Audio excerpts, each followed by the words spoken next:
Hello friends, કેમ છો બધા? મજામાં? બધા મોજમાં? આજે જવાનું થયું છે મામાના ઘરે. જોઈ શકો છો, મામાના ઘરે જવા નીકળી ગયા છીએ. અને વાતાવરણ તો મિત્રો એવું ખૂબ સુંદર છે ને, વાદળ છાયું.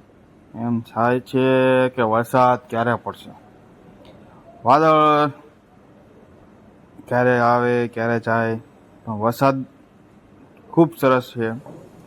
વાતાવરણ પણ એટલું ખૂબ સુંદર છે કે શું વાત કરું મિત્રો. તમે પણ મામાના ઘરે જાઓ ભજીયા ખાવા. હું તો મામાના ઘરે નીકળી ગયો છું ભજીયા ખાવા હાટું. ચાલુ ગાડી. હા વાહ ભાઈ વાહ, ખૂબ સુંદર. તમે ક્યારે જાઓ છો? જાઓ મામાના ઘરે જાઓ એકવાર. અમે પણ જાવી છીએ આજે મામાના ઘરે. મામાનો ફોન આવ્યો તો ભજીયા ખાવા આવો, તો અમે વિચાર્યું કે ચાલો ભજીયા ખાવા જાવી. અમે તો જાવી છીએ મામાના ઘરે. મામાના ગામથી ફક્ત હવે 1 કિલોમીટર આગળ રહ્યા છીએ. મામાનું ગામ છે ખાસ, બોટાદથી 10 કિલોમીટરના અંતરે. હું ગયો છું રાણપુરથી. જો રાણપુરથી 1 કિલોમીટર દેખાડે છે ખાસનું બોર્ડ. મામાના ગામની સીમ આવી ગઈ છે. ખેતરો ખાસ ગામના આવી ગયા છે. સુંદર મજાના કપા થઈ ગયા છે. હું રાણપુરથી આવ્યો છું. વાવડીથી અડમતાથી વાવડીથી ખાસ. હા, ખૂબ સુંદર મિત્રો વાતાવરણ છે આજે. મોજ આવી ગઈ. આવું જ ક્યારેય નહોતું. આ મામાનું ગામ આવી ગયું. ભાઈ એ આ ગામ તો બહુ રેખડા. આ ગામમાં તો વેકેશન નાનપણમાં કરતા બહુ કર્યું. નાનપણમાં વેકેશન નિશાળે રજાયું પડી નથી ને આ મામાના ઘરે ઉપડ્યા. મામાના ઘર એ વખતે એમ કહેતા હતા કે મામાનું ઘર કે એટલે દીવો બળે એટલે અમે ઉપડી ગયા મામાના ઘરે. તમે ક્યારે જાઓ છો મામાના ઘરે? કમેન્ટ કરજો મિત્રો.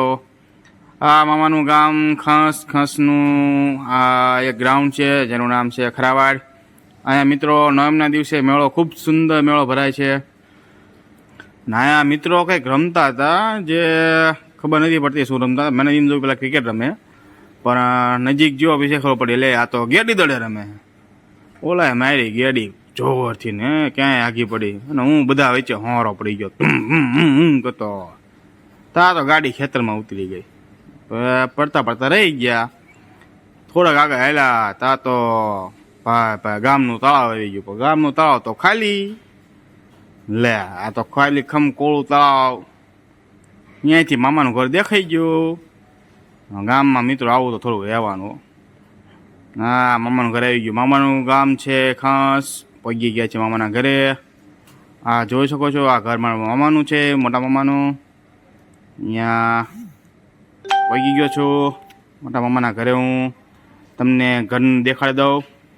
જો મામાના ઘર પરથી આ જમીન છે થોડીક. આ એમનું મકાન છે. ડાયરો જામી ગયો છે.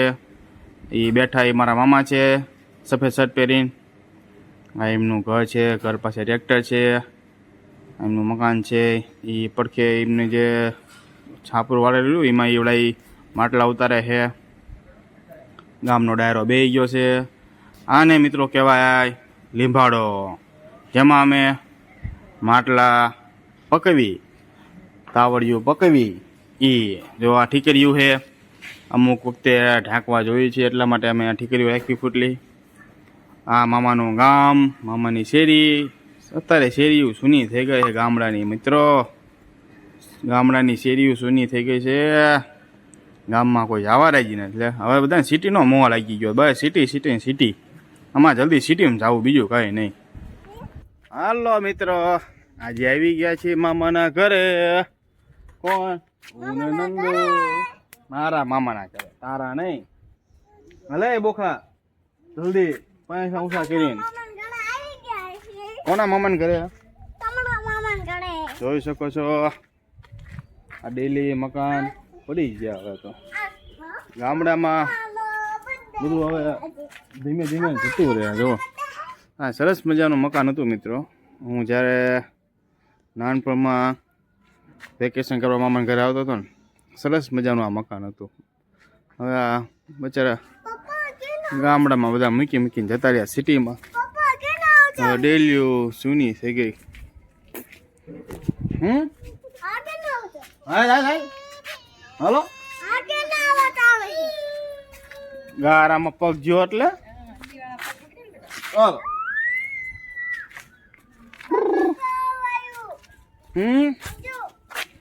છે હાલો હા આપણા મામાનું ઘર છે હા શું એ ગીત વાગે છે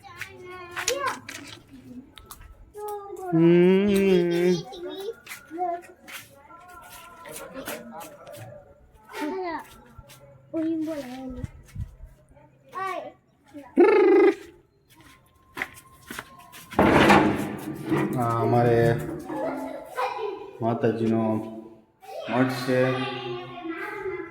જોઈ શકો છો અમે આવ્યા છીએ જે કરવા બોલો શું બરોબર સરસ મિત્ર આ મારા નાના મામાનું ઘર છે નાના મામાના ઘરે અમે જોયું તો ઘરનું તમને પહેલાં હું દેખાડી દઉં રિવ્યૂ મરચી વાવી છે મેથી વાવી છે ધાણા વાવ્યા છે રીંગણી થોડીક વાવી છે મામાનું ઘર છે નાના મામાનું આ એમનું મકાન જોઈ શકો છો થોડુંક ઓલું છે મિત્રો જો આ મકાનમાં તમને જે દેખાય ને આ મકાન એમાં હું મારા ભા બધા રહેતા હતા અત્યારે પડી ગયું છે મકાન સરસ મજાનું આ મકાન હતું અત્યારે વરસાદના કારણે પડી ગયું છે એ આજ મામાના ઘરે પધરામણી કીધું છે ભજીયા ખાવા હાટું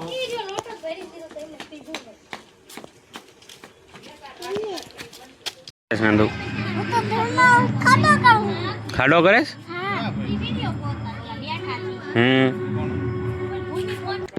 નંદુ શું કરે ધૂળમાં રમેશ ખાડો કર્યો મીતુડી શું બનાવ્યું મટકો બનાવ્યો નંદુ એ મટકો બનાવ્યો એવું કર્યું તું કેમાં રમેશ તું ધૂળમાં જ રમેશ જો તાર બેનપણી આવી શું ખબર છે એ ગયો મી તો પડ્યો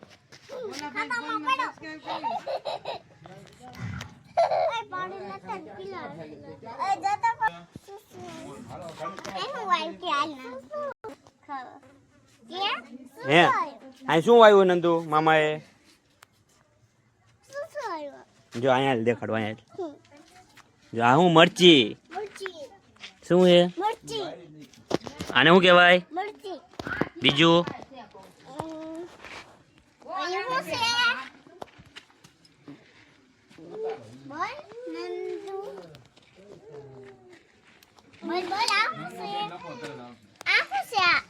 નંદુ મેથી મેથી ખાવાની હોય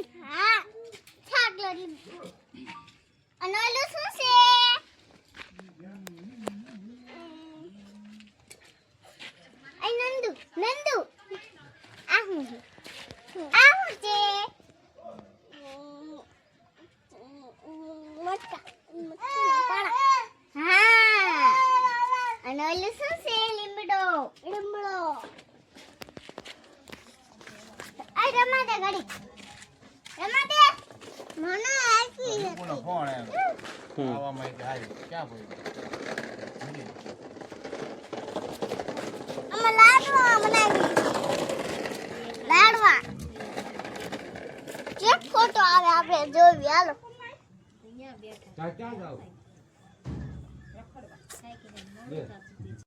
તો ચાલો મિત્રો ગરમ ગરમ ભજીયા બનવાનું ચાલુ થઈ ગયું છે કોને કોને ભજીયા ખાધા જલ્દી કહેજો આ ચોમાસામાં મોજ આવી જાય ચોખ્ખા તેલમાં મામાના ઘરે ભજીયા બનવાનું તૈયાર થઈ ગયું હતું રેમી રેમી બેસીને ગપાટા મારી થઈ ગયા હતા અને ભજીયા બનવાનું ચાલુ થઈ ગયું એક બાજુ જેવા ભજીયા બન્યા ભૂખ લાગી અને મામાને કીધું કરો જમવાનું તૈયાર અને અમે ચાલુ કરી દીધું ભજીયા ખાવાનું ભજીયા ખાવાની મોજ અલગ આવે બાકી ગરમ ગરમ જો મેથીના ગોટાના ખીચડીના આવજો મિત્રો મળીએ નવા વિડીયો સાથે ત્યાં સુધી જય શ્રી રામ રામ રામ